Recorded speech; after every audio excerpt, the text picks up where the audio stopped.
Pernah nggak kamu merasa dunia ini itu gak adil? Rasanya segala sesuatu berjalan gak sesuai rencana.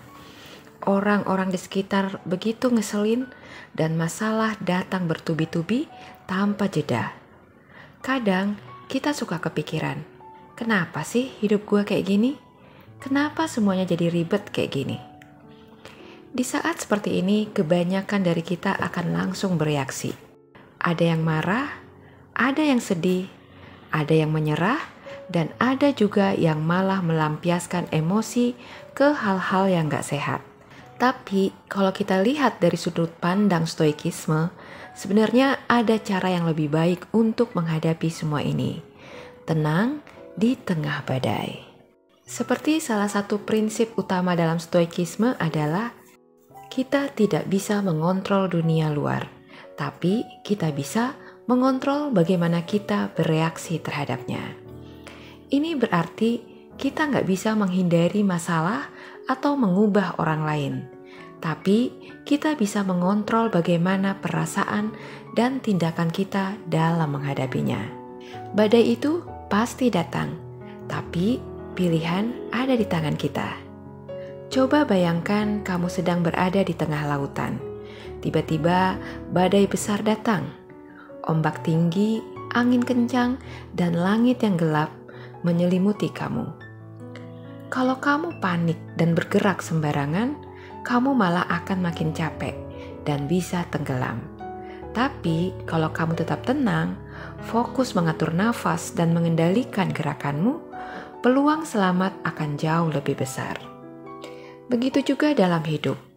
Masalah, kekecewaan, kegagalan, dan komentar negatif dari orang lain itu seperti badai. Mau menghindar kemanapun, badai tetap akan datang. Tapi pertanyaannya, apakah kita akan hanyut terbawa ombak atau tetap tenang dan bertahan? Jadi, kita perlu mengendalikan emosi.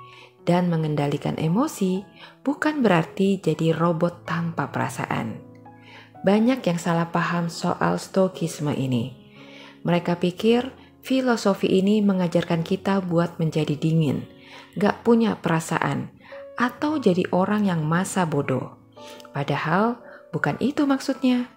Stoikisme bukan tentang mematikan emosi, tetapi tentang mengendalikannya. Artinya, kita tetap bisa merasa marah, sedih, ataupun kecewa. Tapi kita nggak bisa membiarkan perasaan itu menguasai diri kita. Kita nggak bereaksi secara impulsif, melainkan dengan penuh kesadaran. Contohnya, ketika ada orang yang nyinyir atau ngomongin kita di belakang, daripada langsung emosi atau baper, orang stoikisme akan berpikir, apakah kata-kata mereka itu mengubah siapa diri saya? Apakah saya akan membiarkan pendapat orang lain mengendalikan perasaan saya? Akhirnya, mereka akan memilih untuk tetap tenang dan gak membuang energi pada hal yang gak penting. Ketika rencana gagal atau sesuatu gak berjalan sesuai keinginan, alih-alih marah atau menyalahkan keadaan, mereka akan berpikir, oke, ini di luar kendali saya. Apa yang bisa saya lakukan sekarang? Dengan begitu, mereka bisa lebih cepat bangkit dan mencari solusi. Ketika menghadapi kehilangan atau kegagalan besar, mereka tidak menyangkal kesedihan, tapi mereka juga menyadari bahwa semuanya itu bersifat sementara. Dengan menerima kenyataan, mereka bisa lebih cepat pulih dan tetap fokus pada hal yang bisa dikendalikan. Lakukanlah latihan praktis agar bisa tenang di tengah badai. Kalau kamu mau mencoba menerapkan prinsip stoik dalam kehidupan sehari-hari, berikut beberapa latihan sederhana yang bisa kalian coba. Pertama, latihan membedakan mana yang bisa dikendalikan dan mana yang tidak. Saat menghadapi situasi sulit, tanyakan pada diri sendiri, apakah ini dalam kendali saya? Jika ya, cari solusinya. Jika tidak, lepaskan dan terima kenyataan dengan tenang. Kedua, lakukan jeda sebelum bereaksi. ya. Setiap kali ada sesuatu yang memancing emosi negatif kalian, coba tarik nafas dalam-dalam dan hitung sampai 5 sebelum kalian bereaksi. Ini akan memberi waktu buat kalian berpikir sebelum bertindak, oke? Lalu yang ketiga, gunakan perspektif yang lebih luas. Terkadang, sesuatu yang bikin kita itu marah atau stres hari ini sebenarnya nggak terlalu penting dalam jangka panjang. Tanyakan pada diri sendiri, apakah ini masih akan mengganggu saya 5 tahun lagi? Ya. Lalu latihan yang keempat, latihan memento mori, ya. Ingat kematian. Ini terdengar menyeramkan, ya.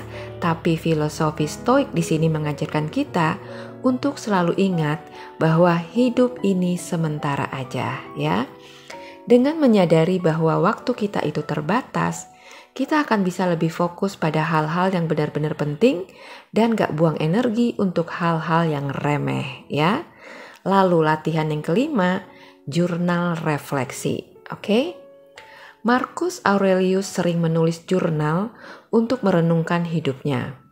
Kamu juga bisa mencoba menulis pengalaman harian kalian.